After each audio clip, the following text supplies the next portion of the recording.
Let me see what we did last time. We started off the bipartite two-round problem. We see this through double counting, this very basic combinatorial argument that we had from the introduction of this course.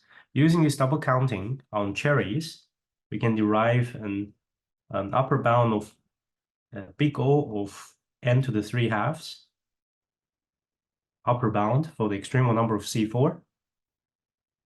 And then we went on to see that I left it as exercise, but if you double count the star instead of cherries, you can get an upper bound of n to the 2 minus 1 over s, which is the famous Kovarev-Church two-round problem. Obtaining tight lower bound, however, turns out to be much harder. Oftentimes in extremal combinatorics, getting a tight construction is the harder part. Not always, but oftentimes. So it is also the case here for the bipartite two-round problem. Nonetheless, we saw two tight examples using geometric intuition for K22 and K33. And for K22, basically, we use the intuition that two lines can only intersect at the point. And for K33, we use the intuition that if you have three spheres in 3 dimensions, then the common points these three spheres can have is at most 2.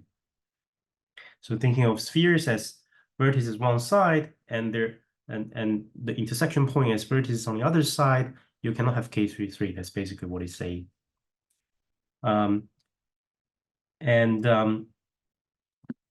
So previously,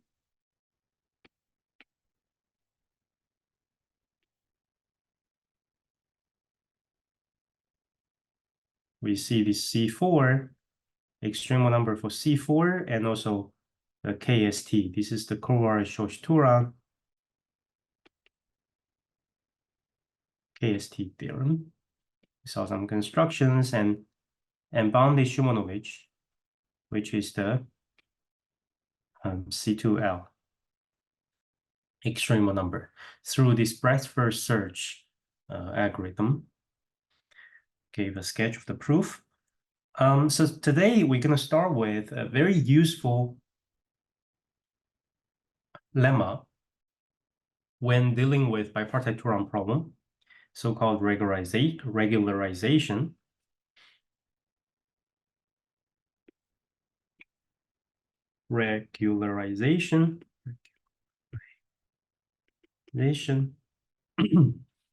So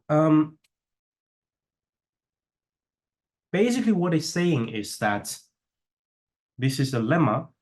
Basically what it's saying is when you trying to upper bound the extremal number of the bipartite graph, we may add additional assumption that the graph we're dealing with, they are almost regular, meaning the maximum degree and the minimum degree, they are within a constant factor, absolute constant factor within each other.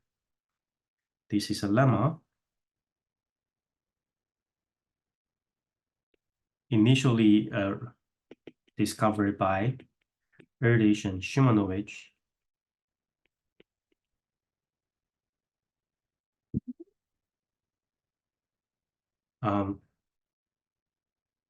It allows us to work with almost regular graphs for bipartite two-round problem.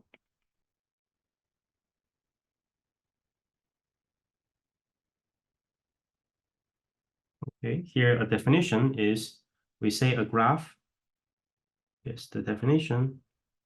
A graph is, let's say G,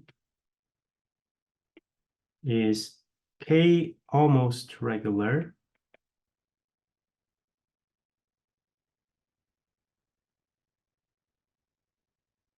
if its maximum degree is within a constant k factor of its minimum degree. That makes situation a lot simpler in many cases when you do the analysis. You can treat as if every vertex is the same degree. So here's the lemma, how it look like. Let epsilon between 0 and 1, you take some constant c bigger than 0, and you take n sufficiently large.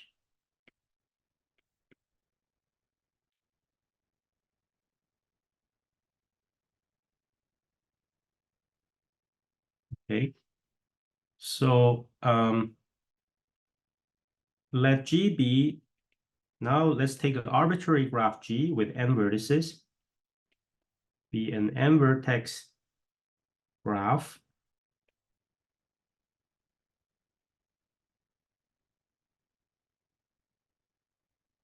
with what's the number of edges, with c times n to the 1 plus epsilon.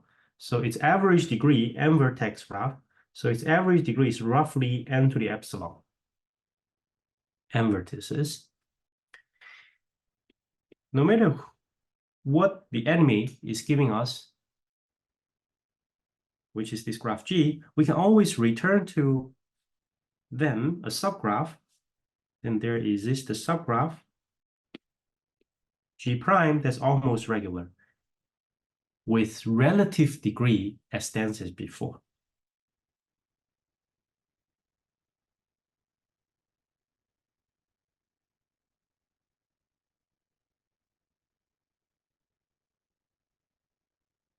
On m vertices, but m still large. It's a polynomial in epsilon. So how large? Just write something. This number doesn't matter. Just think of it as n to the roughly epsilon over 4. So it's polynomially large in n. What's more important is the number of edges in G prime. It satisfies two things. Number of edges in G prime is at least losing a factor of 2 over 5, c times m to the 1 plus epsilon. And the graph G prime is k almost regular, where k equals to a function of epsilon. Okay, let's not worry about what function of epsilon it is. It's a single exponential in 1 over epsilon. Anyway, it's a function, it's a constant depending only on epsilon. So what he's saying is we start with the graph G with m vertices, every degree n to the epsilon. We can get the m vertex average degree m to the m epsilon. Relatively, average degree is the same, but the graph is almost regular. How do we prove this? Proof, only sketch of the proof. I will not give the details. I will encourage you to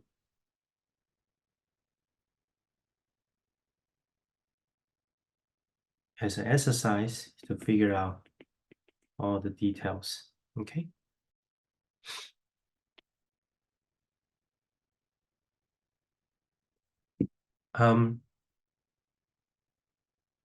The idea is basically we try to gradually make the graph more regular. So what is the obstruction for the graph being almost regular? Low degree vertices is never a problem because we can delete vertices that's below, let's say, 10% of the average degree. We can always boost up the average minimum degree. We've seen this technique before. So the problem is the high degree vertices. So what we're gonna do is we're gonna group the vertices according to their degree, And then we say if the highest degree, the group of highest degree vertex, the not so many edges incident to them, we are done. We're happy. Delete them. We still maintain positive fraction of edges, and the remaining vertices, it's almost regular. If it's not the case, then we can zoom into a much smaller graph, maintaining positive fraction of the edges, and then we repeat this process.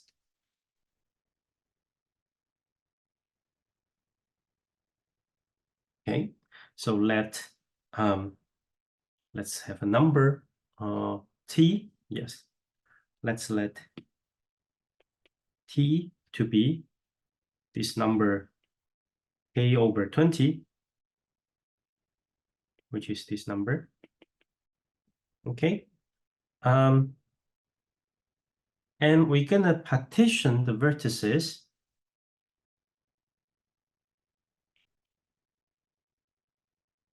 v of g into v1 to v2t, 2t parts of equal size.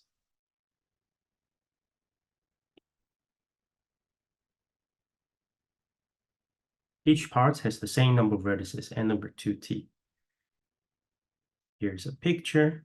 You have v1, v2, v3, vi, v2t. Each group contains same number of vertices.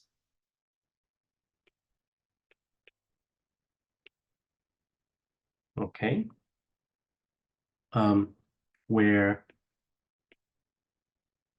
let's have v1 containing all the highest degree vertices.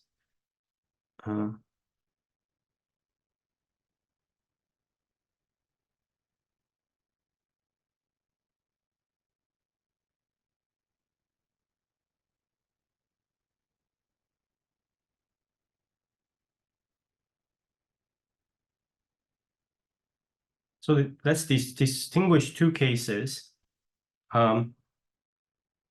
Case one is less than 50% of edges are incident to v1. And most half of the edges incident to vertices in v1. So at least 50% they are outside here. Oops. Okay. In this, we simply delete v1 and just look at the rest. We still have at least half of the edges, and we get rid of high degree vertices. Then we are basically done. So what you need to do is you delete v1 and also delete low degree vertices, of low degree vertices of degree, let's say less than half of the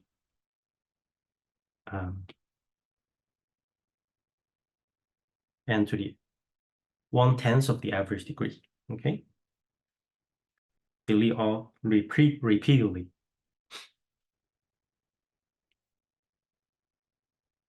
Delete vertices.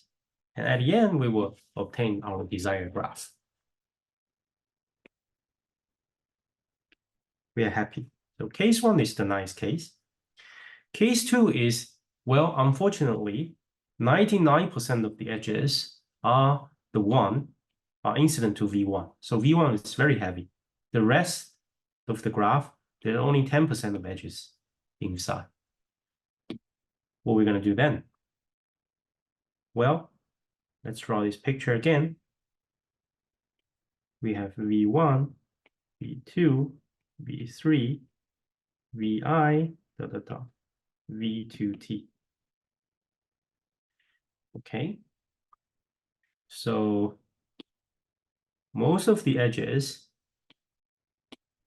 are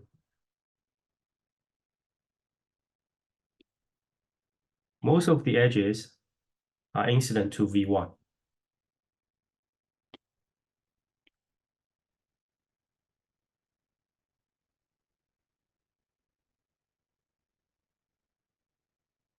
more than half of the edges are incident to V1.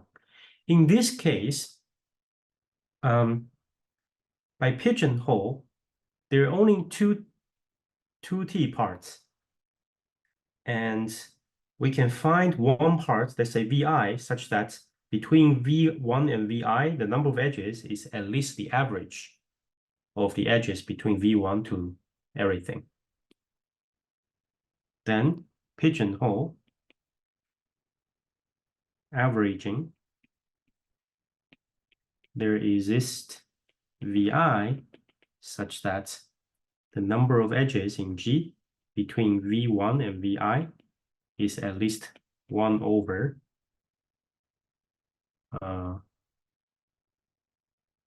it should be 4T times E of G, right? Originally, there's half of the edges, all these blue edges, and we have 2T parts divided by another 2T. So you have this many edges between some 2 parts. Now, what's good about it? Well, now let's look at this picture. Then we only take these 2 parts and forget about the rest. Then we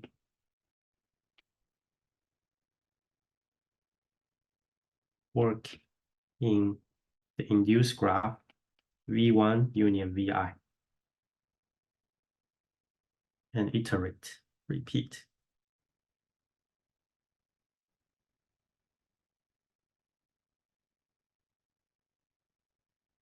Okay, this is the sketch. What do I mean by that? Well, now you treat this graph as our starting point now, as start over again. Okay, for this part, you again take a 2T partition and ask ourselves, is the new V1 prime, which is the group of highest degree vertices inside here, do they occupy more than half of the edges? If no, we can go to case 1 in the next round. We are happy. If no, if yes, unfortunately, we have to zoom in again and repeat. We're going to work in this, and it can be shown that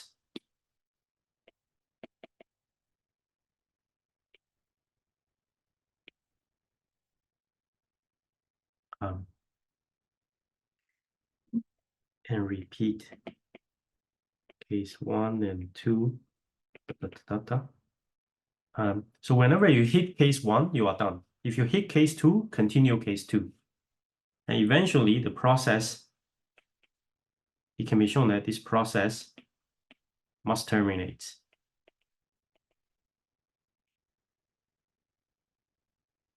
At the large graph, terminate at case 1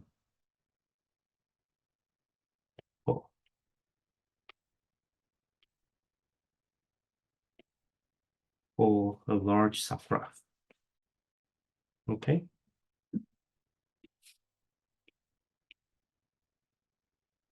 I will only say this much. I think it's enough detail for you to figure out. It's some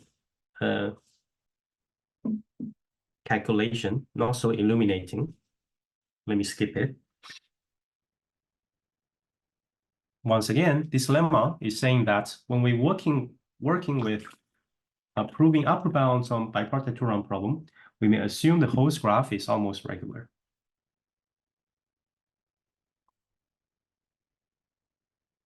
Now let's see a strengthening of how much time do I have? Let's see a strengthening of Kovaroy-Shoshtouran theorem. So Kovaroy-Shoshtouran is giving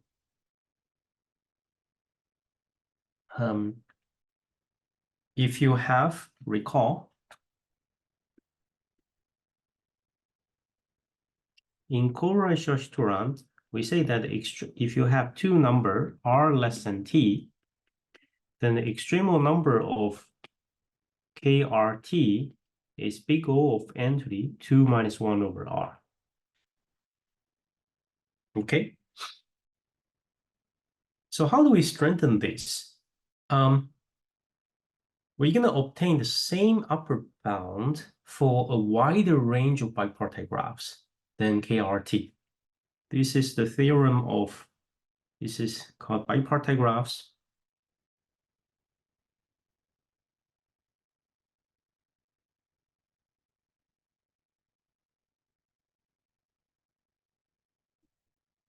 Let me not write this title.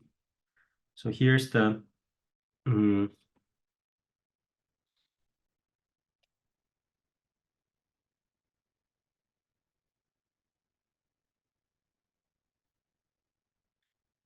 theorem. First proved by Furedi.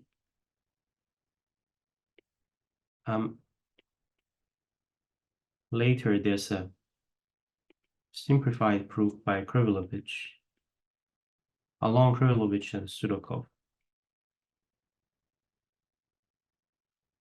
So it's saying if we have a bipartite graph, H,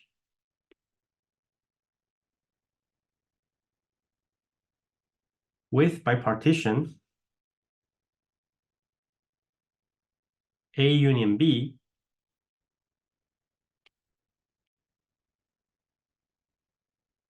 where you have your H, you have your bipartition, AB, such that every vertex in A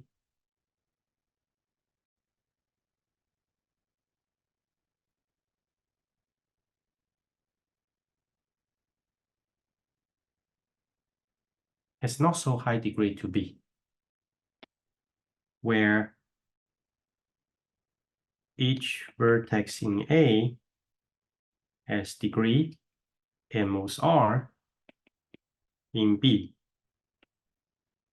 Then we have the extremal number of NH is big O of n to the 2 minus 1 over r, same upper bound. Why is this a strengthening? Well, notice that KRT is also one of such bipartite graph.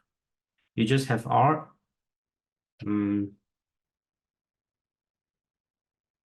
Yeah. So maybe my picture is a little bit.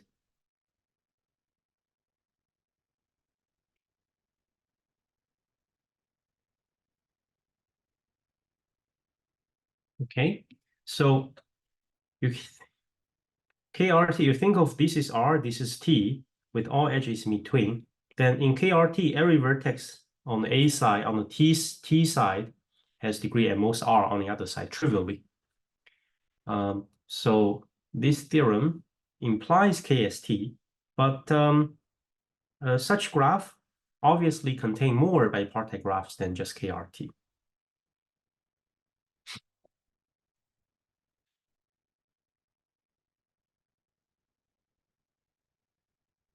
So it extends KST.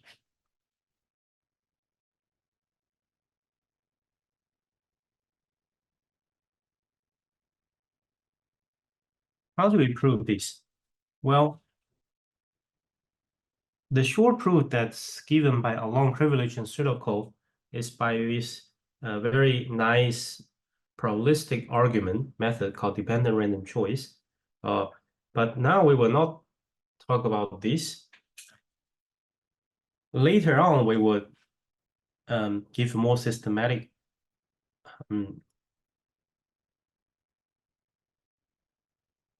study on dependent random choice and see some other application of this method. So today we're going to see, I would say it's different formulation, but sometimes the the vanilla version of this different formulation gives better quantitative bounds. I will call this random zooming lemma. So let's prove this using also a probabilistic argument, which is the following theorem. Random zooming. So we're gonna prove it with this random zooming. Before we prove that, let's first establish some easy embedding lemma. How can we possibly embed such a graph H? What kind of property we should have in the host graph G so that we can easily embed such graph? So here's this, that's exactly what we're gonna do now is, how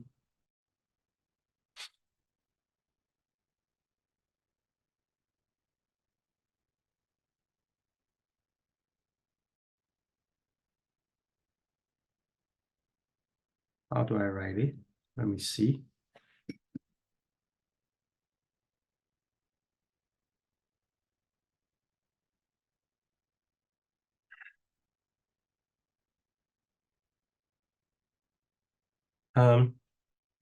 Okay. So let's write it like this.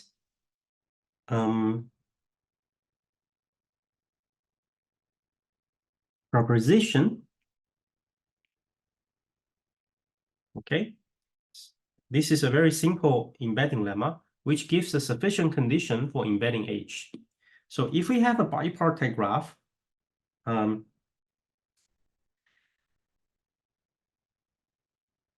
given a bipartite graph G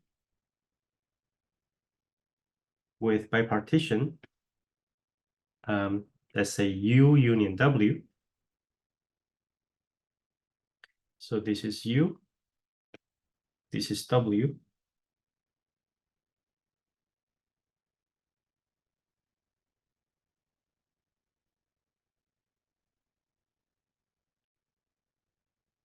If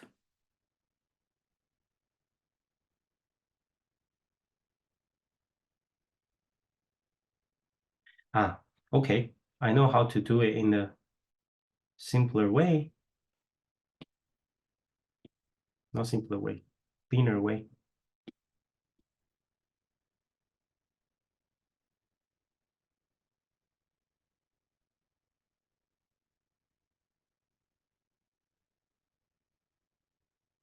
Here, let's introduce a definition. So in a bipartite graph,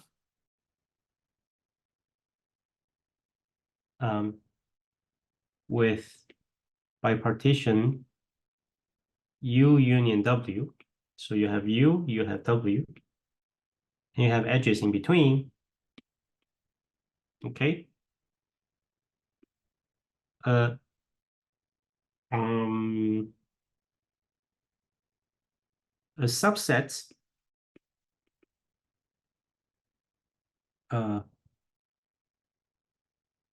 subset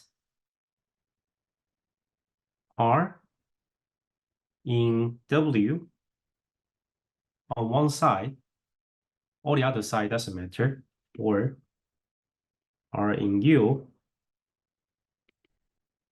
is called RH reach.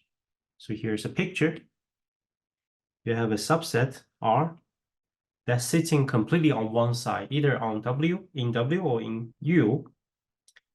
It's called RH reach if every subset of it of size R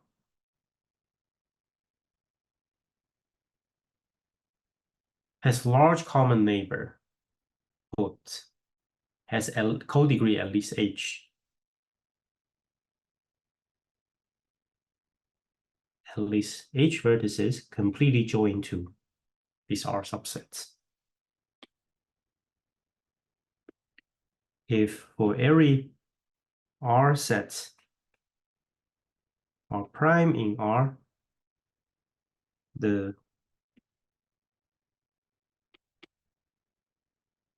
has at least H common neighbors. Is the definition clear? Okay, as in the picture, this red set is RH rich. If no matter how you take this R set of vertices, subset in R, you have at least H vertices completely joined to them. Now here's the sufficient condition for embedding H. Given the bipartite graph G, with bipartition U and W, if W contains an RH rich set of size at least H, then G contains any H vertex bipartite graph H with maximum degree R on one side. Let me just write it like this. So what's the bipartite graph we want to embed? Let's say this graph has little h number of vertices, bipartite. We have maximum degree and most R on one side, on the A side, right? So whenever you give us such graph, H, if I can find in our host graph a rich subset, then we can embed it. Proof is very simple. Let me just prove it by picture. You see, if you can find such a rich set R, this is my rich set, right? R. Then what we're going to do is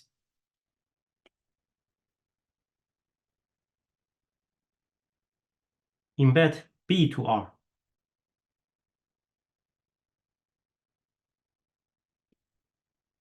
Okay.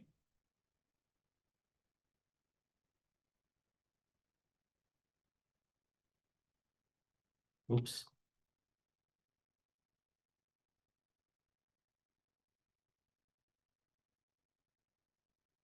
Embed B to R. So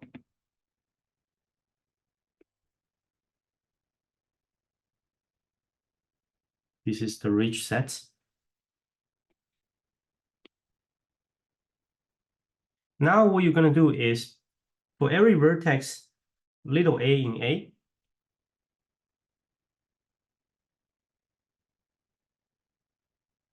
you go through vertices in A one by one. Let's pick one. Let's say little a.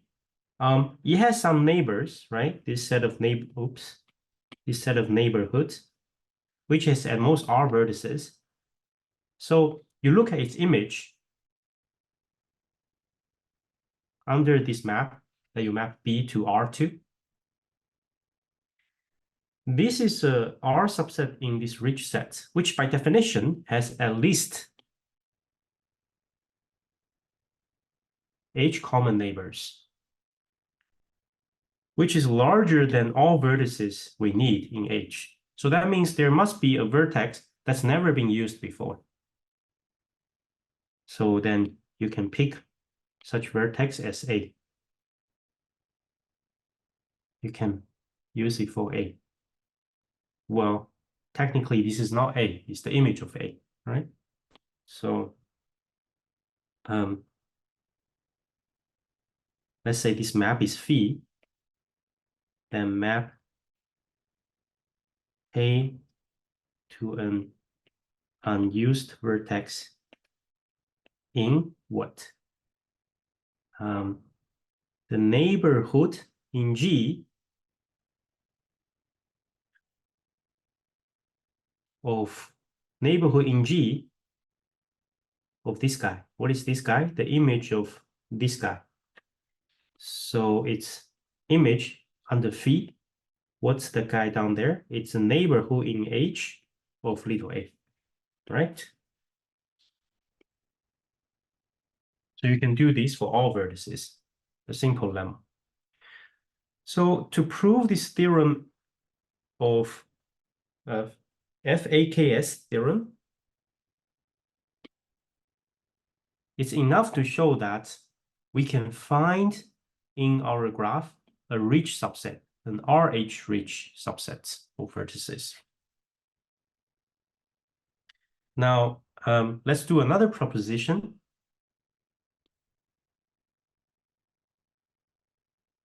Let's say proposition 2, this is 1, which show you how to find a rich subset in a skewed so the next proposition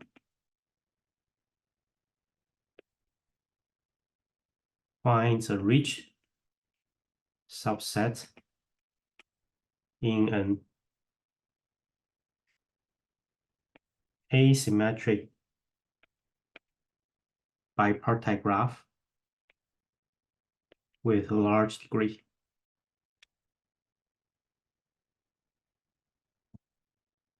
Okay. What does this mean? Well,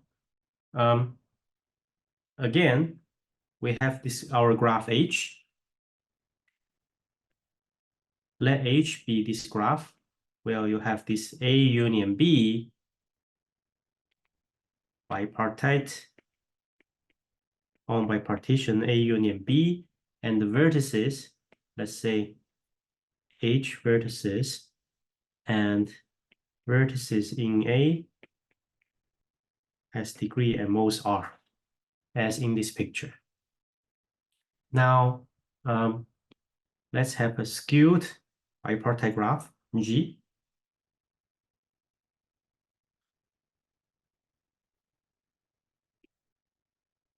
Let G be bipartite graph on bipartition U union W, and vertices in U have degree at least H.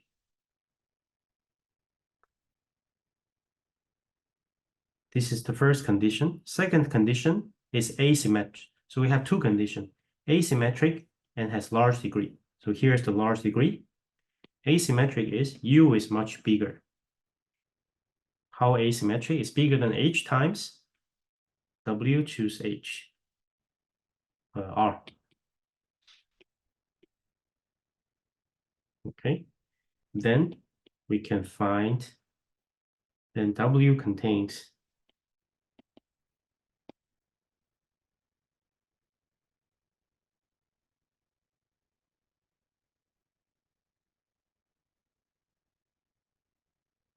in particular,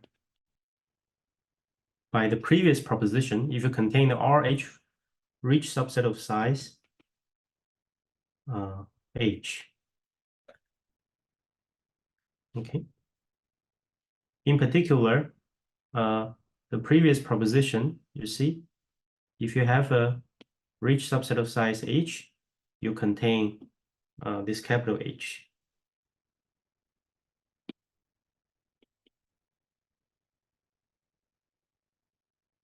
So let's draw how G looks like.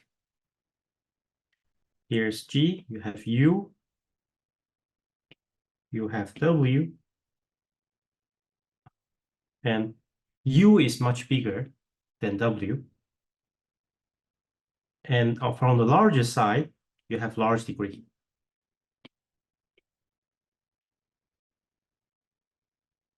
H vertices.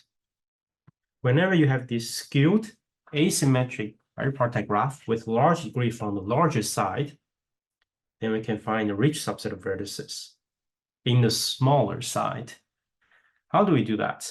This is a clever argument.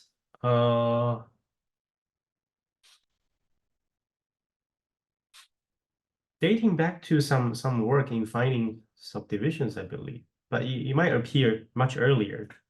So the earliest paper I've seen it has its prototype in some early 90s papers.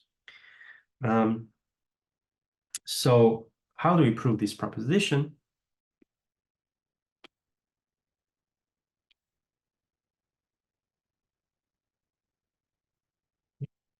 about to see if anyone has questions.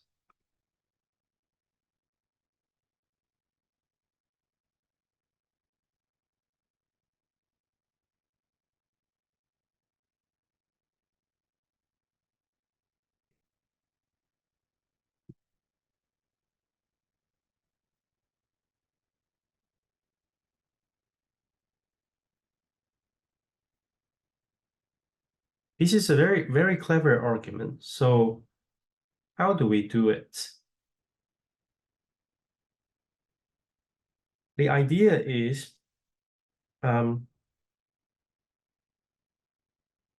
we will actually find, so we want to find the rich set of size h. We're actually going to find this rich set as a subset of a neighborhood of a vertex in U. So we're going to find a nice vertex little u in U, and in its neighborhood, we're going to find these rich subsets. So we should find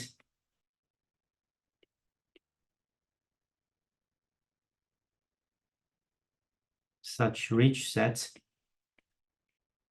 in the neighborhood of a vertex of U.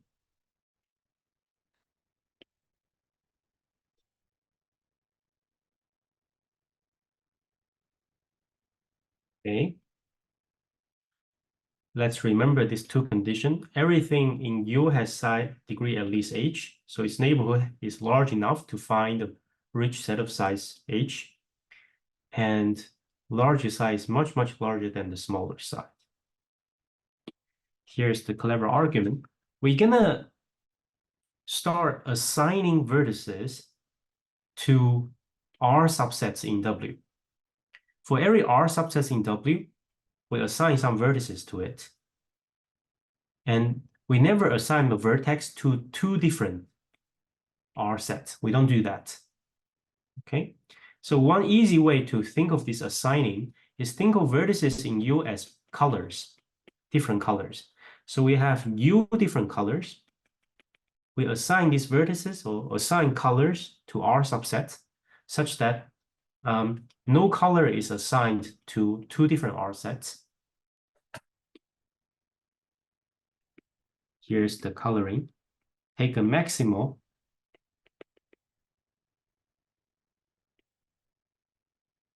partial coloring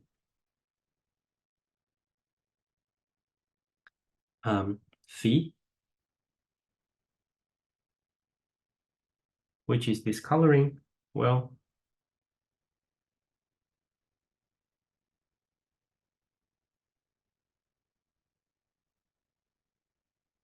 wait.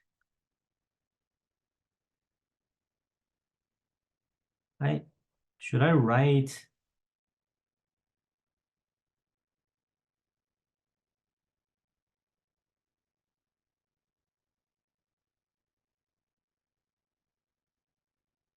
Right, I should write the other way. Okay. Take a maximal partial coloring phi. We're gonna color R subsets in W by vertices in U. Satisfying what?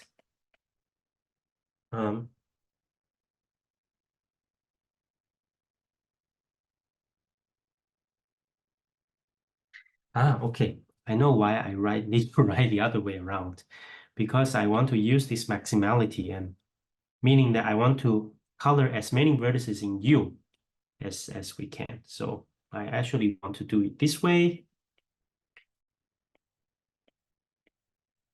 So again, but I still want to think of this as colors assigned to R subsets in W.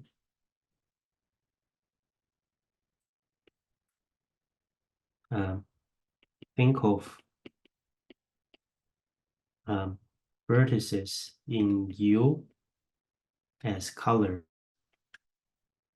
assigned to R subsets of W.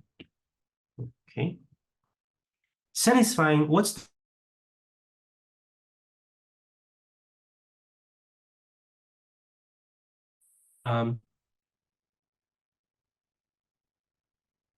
if phi u, this little u, is color u is assigned to some R subset,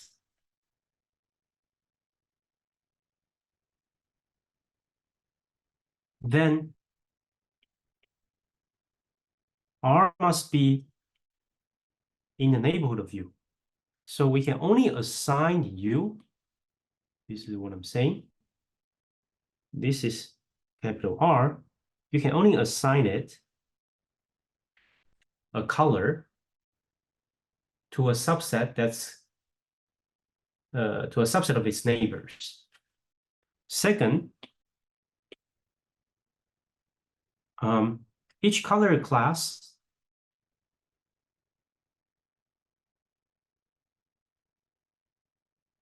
I should put a quotation. What are the colors? U, each vertex is color. So the color class means the inverse image, pre-image of any R. That means for every R in WR, each color class has size and most H.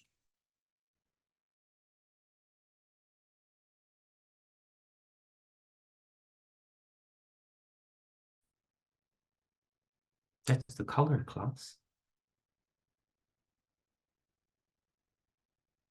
No. This is not so precise. Let me write it more precisely. What I wrote down here is correct, but what this means is that, i.e.,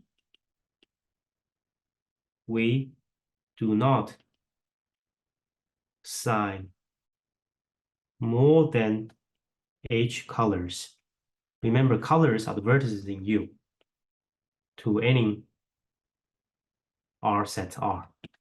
That's what it means.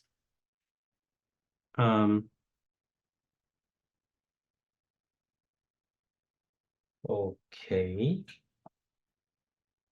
And third condition is that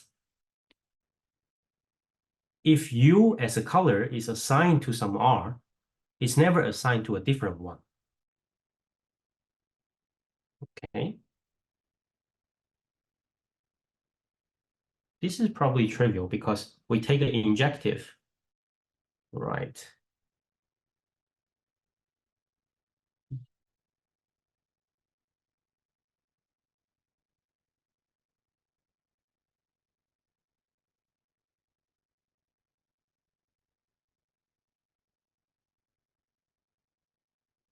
Phi is injective, i.e.,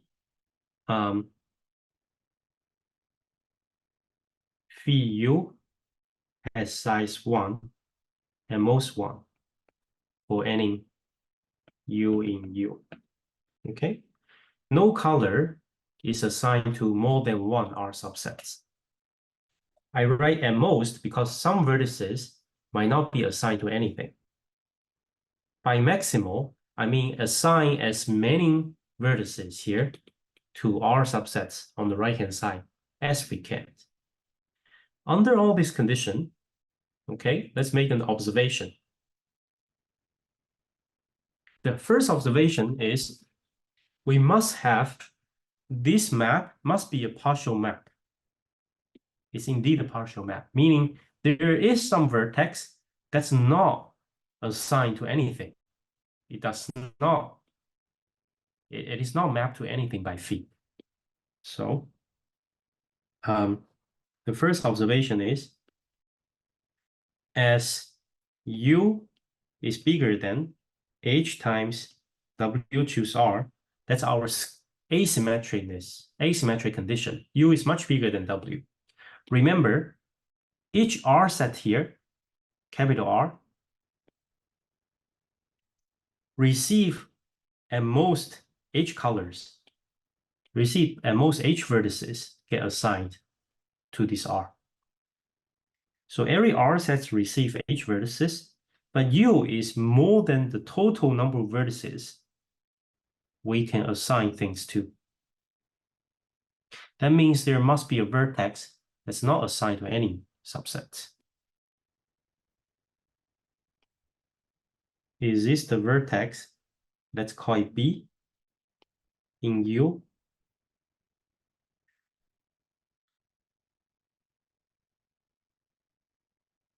With no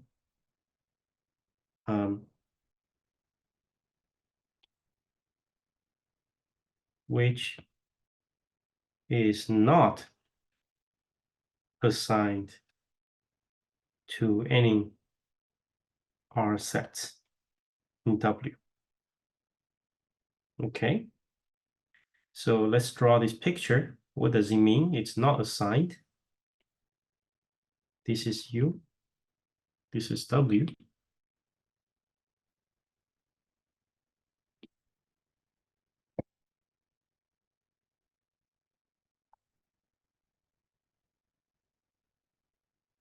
This vertex B.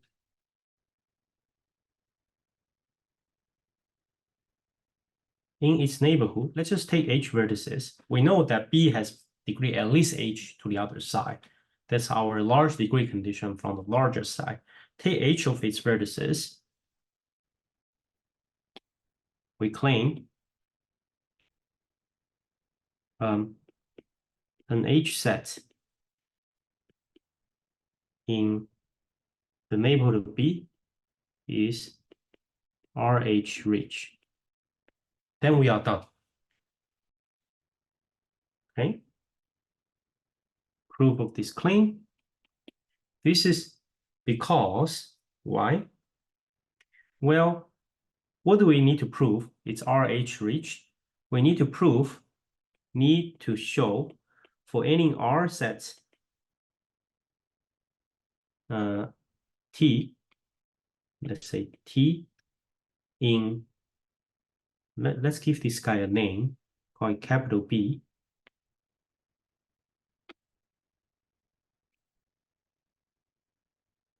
You consider set T.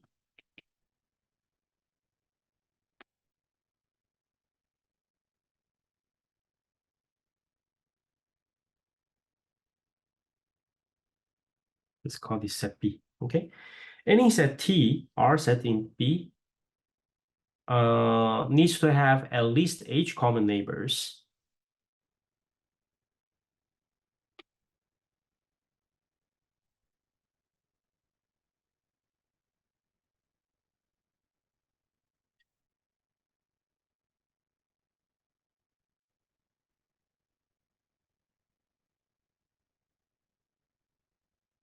Why is this true?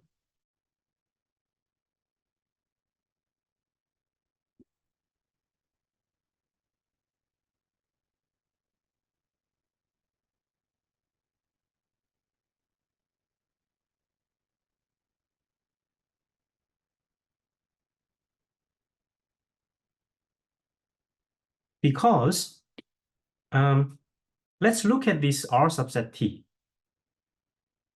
We first notice that there are at least there are actually exactly H vertices that's assigned to T.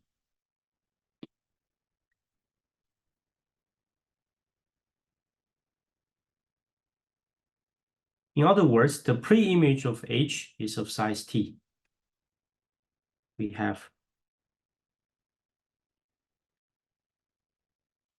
H colors.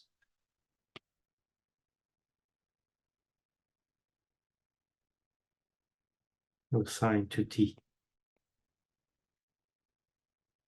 For otherwise,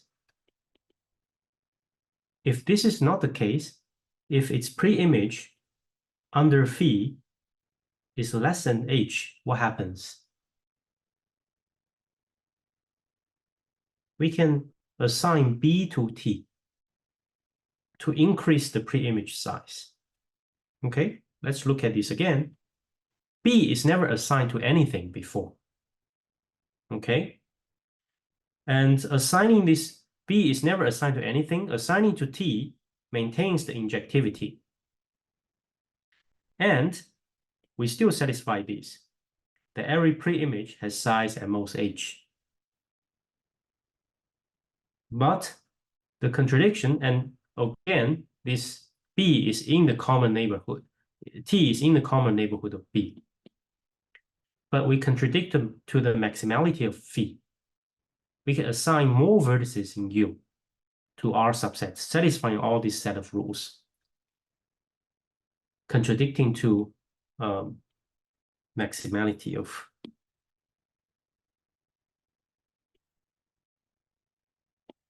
letting phi B to T contradict to maximality of phi. Okay, that's everything, I think. Any questions?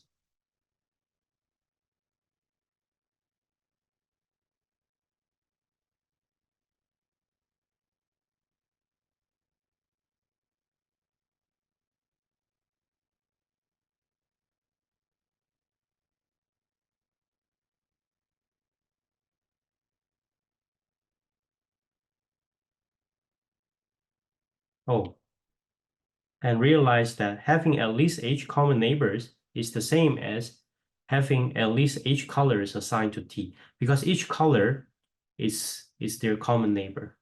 Okay.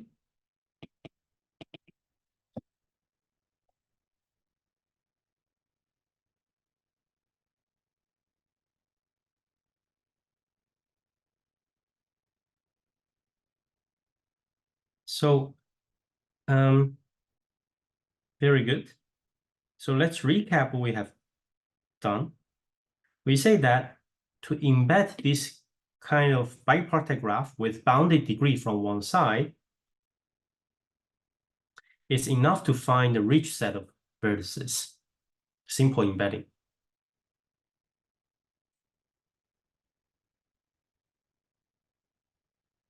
Okay.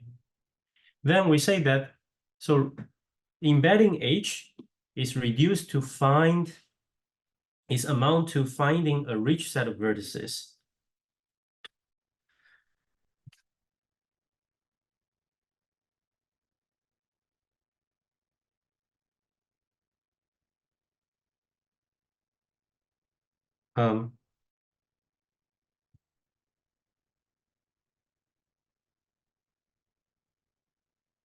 So embedding H is reduced to finding a rich set of vertices. But finding the next proposition saying that to find a rich set of vertices, it's enough to find a bipartite graph that's asymmetric. Okay, one side is much larger than the other, and you have large degree from the larger side. You have large degree from the larger side. Yeah. So, sorry, give me a second. Let me quickly make a phone call.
So, right.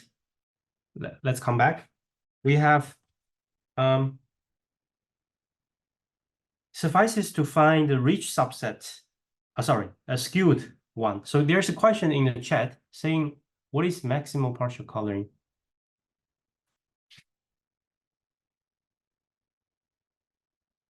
Let me come. Where is it? Yeah, I'm just saying that take an injective map. Take an injective map from the larger side to R subset of the smaller side. So you need to be injective. Second of all, the pre-image of every R subset is no larger than H. And there is a requirement on the how you map things. You can only map things to as R subset of its neighborhood. Here, maximal means map as many vertices in U to R subsets as you can.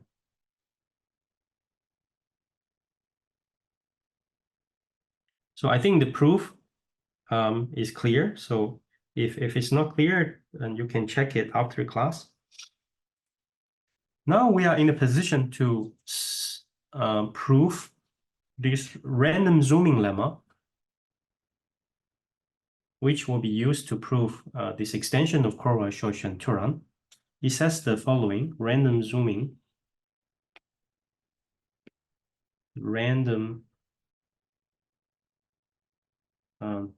zooming. You can find this lemma in my paper with Gil Penandes.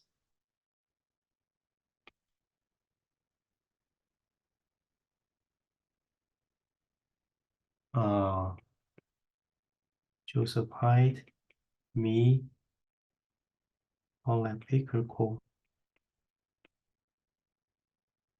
and Joel.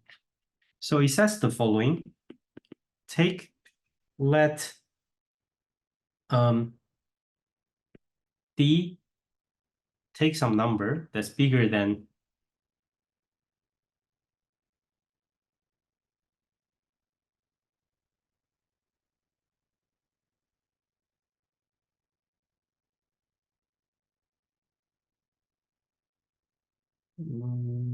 right.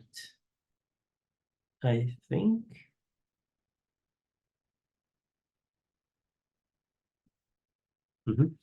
So take some vertex, take some D, at least 40, and also 2 times H. H is the number of vertices of the bipartite graph, capital H, we want to embed. And G be a bipartite graph on partite set U and W such that every vertex in U has degree at least D in W.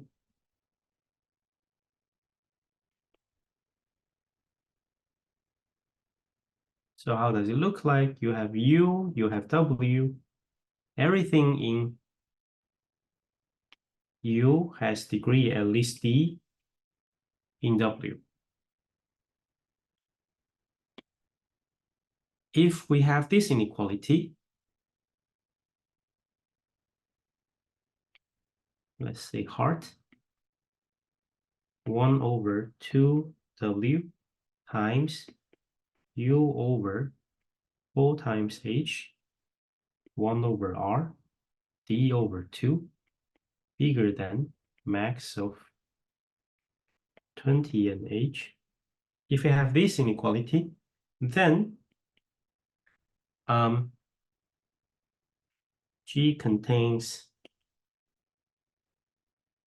any H vertex bipartite graph H with max degree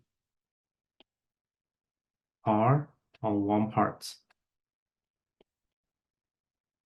Okay. So I'll leave it as exercise for you to show that this random zooming theorem, theorem 3,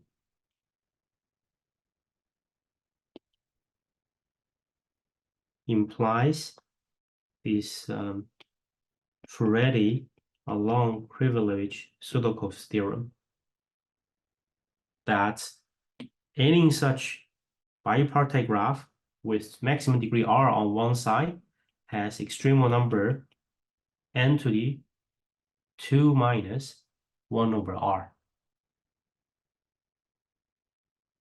Okay, so to prove this guy, it's enough now to prove this random zooming theorem. What's the idea? As we said from the previous two propositions, our goal is to embed H, which is enough now to find,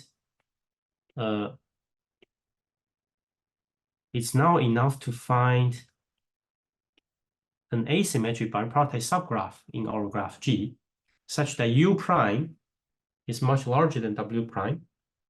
And from the largest side, U prime, it has large degree to the right-hand side, W prime.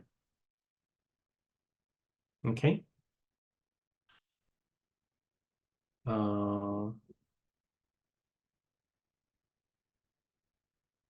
Then the previous proposition will help us to embed H. So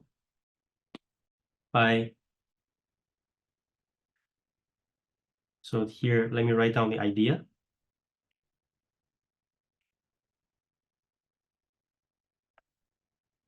By proposition 2, suffices to find U prime in U, W prime in W, inducing asymmetric bipartite graph with large degree on U prime side. Then we can embed H. And how do we do that? To find such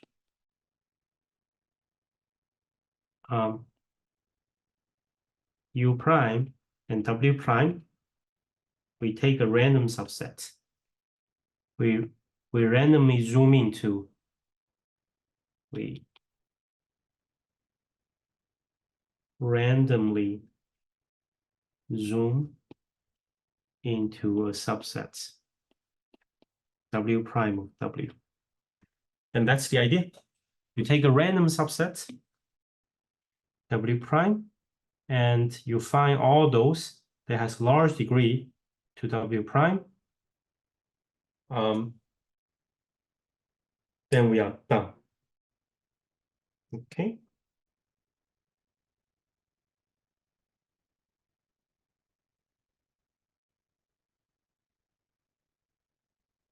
Let's see the detailed proof.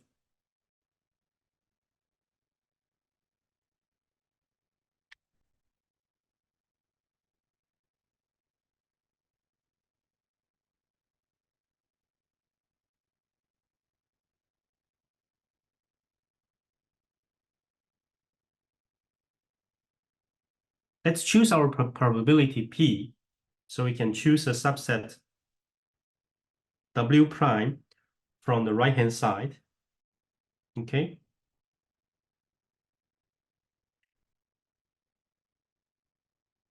Our probability P will be this number, some number, 1 over R. So this is our probability. So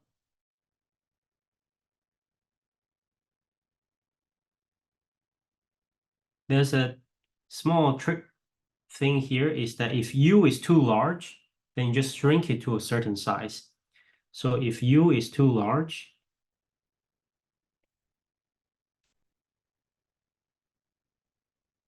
replace it with the subsets of size exactly OH2W R. Then this inequality still holds. One can check.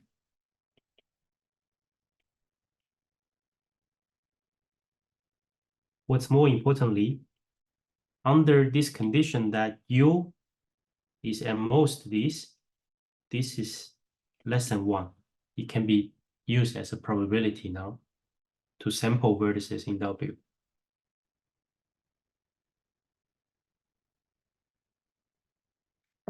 So now we're going to pick every vertex in W and throw it into W prime with probability P.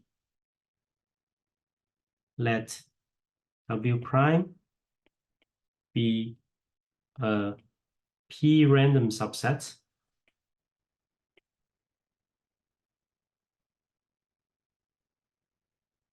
of W, where each vertex in W is chosen with probability P, independent of others. That's what it means. So let's draw a picture here. You have W here, you have U here. We choose this W prime, every vertex chosen with probability P.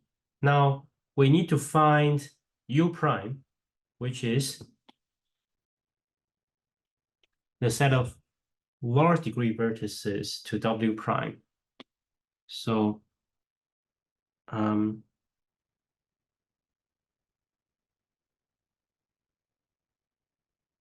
before that, let's first estimate for every vertex what's its degree in W prime.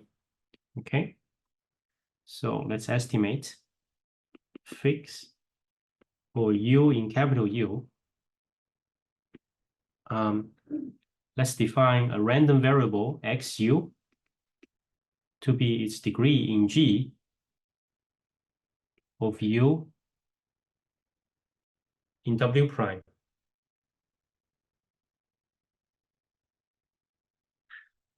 What is this number? This is the sum of W in the neighborhood of U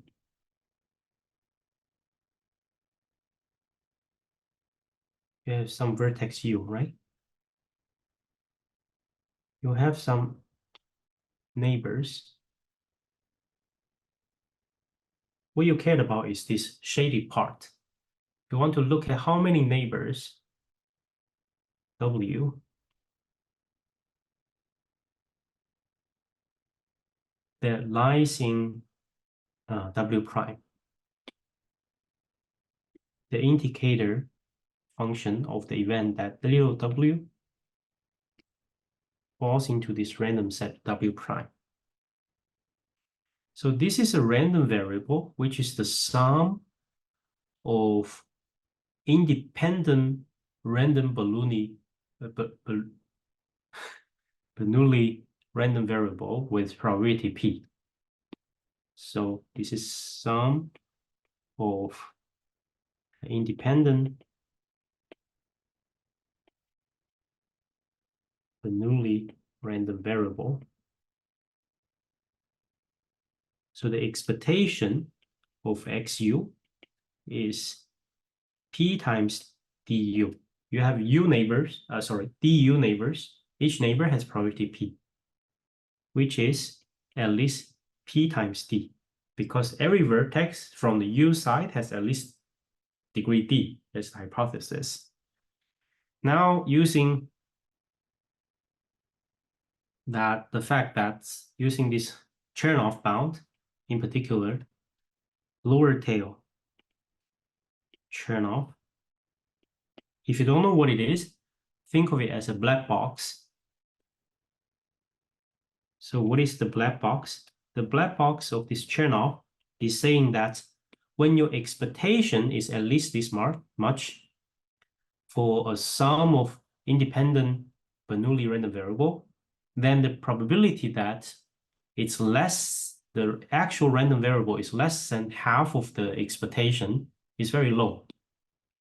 So the probability that this random variable takes value less than half of the expectation is less than e to the negative PD over 12.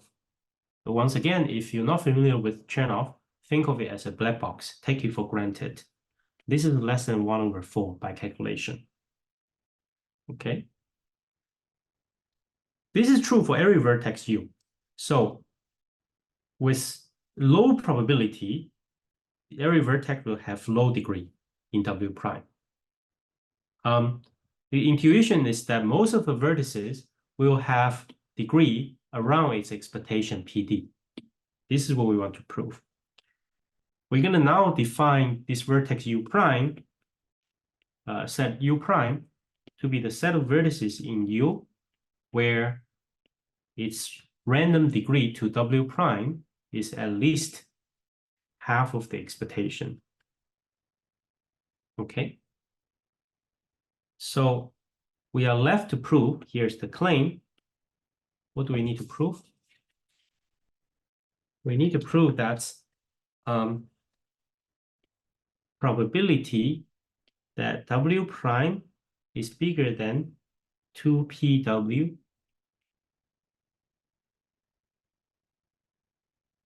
plus probability that U prime less than U over 4 is less than 1. This is what we want to prove. So we have two events. The sum of their probability is strictly less than 1. Random events. What does that mean? That means there exists an outcome with positive probability. None of these two events happens. So before proving this, let's first see its consequence. This means the claim implies that with positive probability,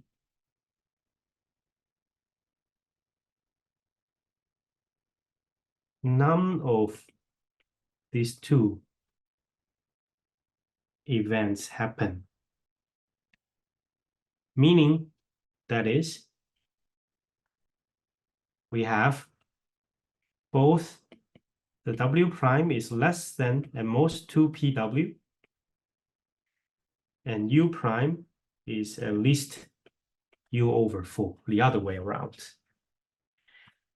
And by our assumption, remember our assumption is this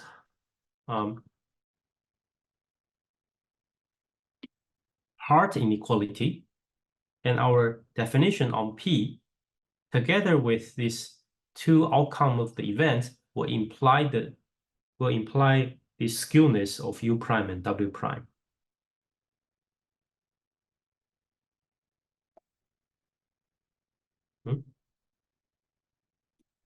So these plus these will imply that U prime is bigger than H times W prime, choose R. So we have the skewness if we have the claim. And we also have what? This guy and the choice of U. Remember, U prime are the vertices where its degree to W prime is at least this much.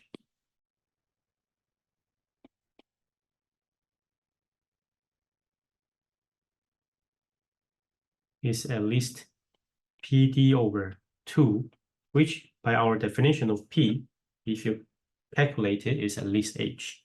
So we have everything we need. We have an asymmetric part where the larger part has degree at least H to the smaller part. You can use the proposition. It's enough now to prove this claim. So to prove this claim, we're going to prove that this is less than 1/2, and this is less than 1/4. Okay. So let's first prove this guy. The probability that U prime is small is less than 1/2.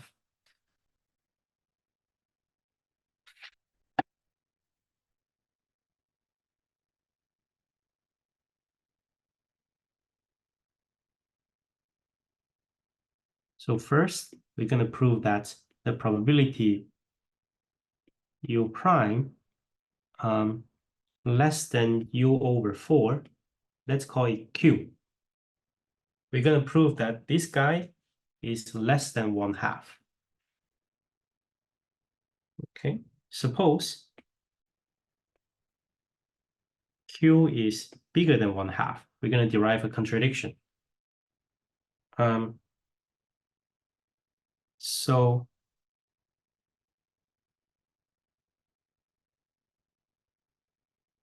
remember something before. For any vertex, remember the probability that its degree is less than the requirement in U prime is at most 1/4.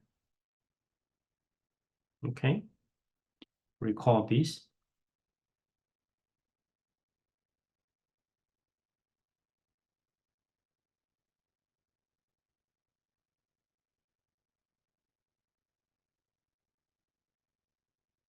So what it means is that the expected size of U prime equals to U linearity of expectation, every vertex in U, times the probability that XU is bigger than PD over 2. That's when you put it into U prime. And because this is less than 1/4, this is bigger than 3U over 4. Simple calculation. I need to speed up to finish it. So if Q is bigger than 1/2, let's compute expectation of U prime from above. This is at most Q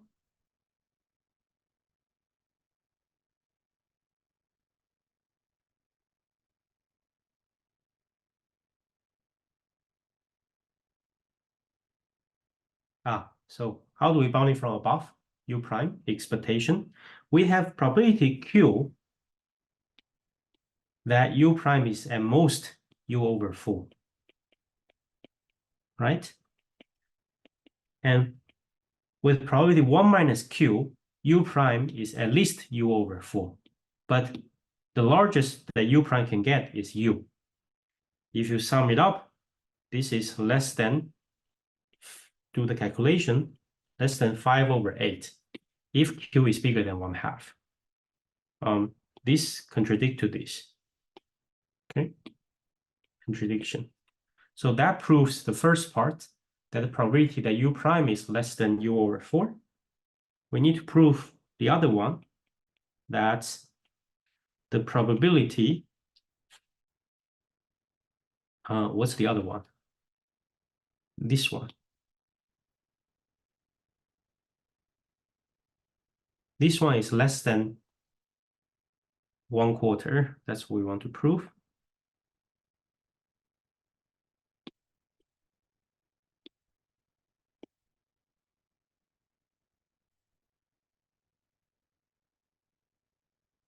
So these probabilities, let's estimate the expectation of W prime first. Well, remember each vertex in U has degree D to W. So W has size at least D.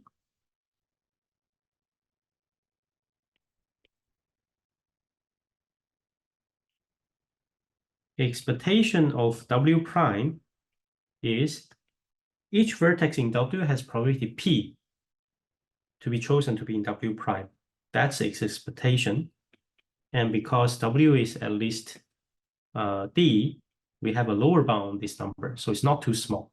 Since it's not too small, we can use Chernoff again, but now it's the upper tail. Upper tail Chernoff. So Chernoff is saying if you have expectation large with high probability, it cannot be too small. So let's bound the probability that it's small.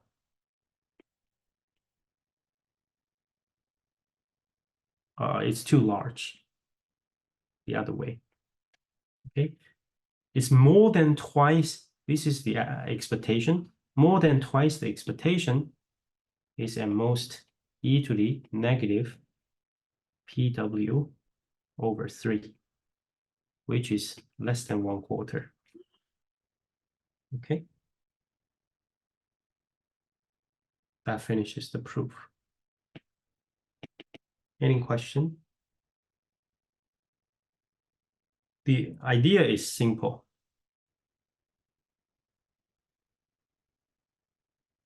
Let's recap what we did today. The main thing today is to prove this, that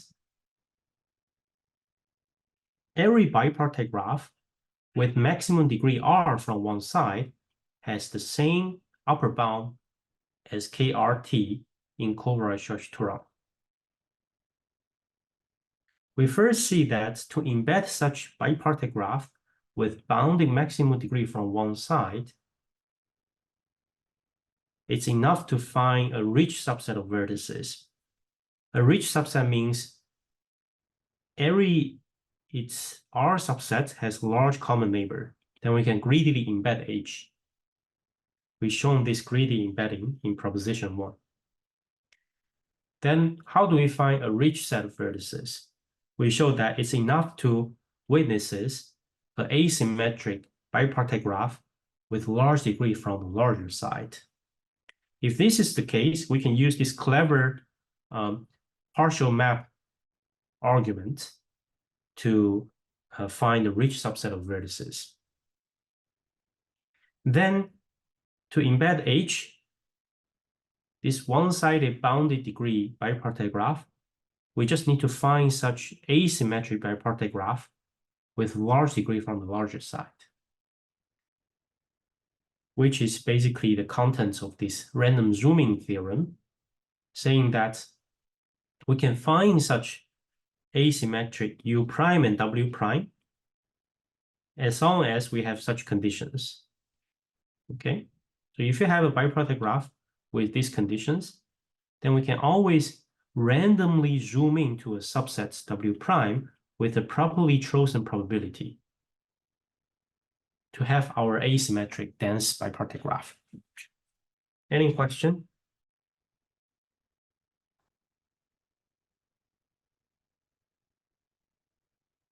So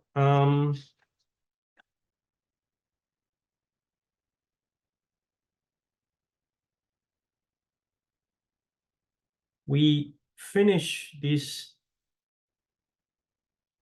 strengthening of KST. Next time, we're going to talk about Sidorenko's conjecture, and hopefully on Thursday this week, we will finish all the bipartite theorem part I want to mention, at least those that on the first touch. And next week, we're going to move on to new topics. All right. If there's no question, I'll see you guys on Thursday.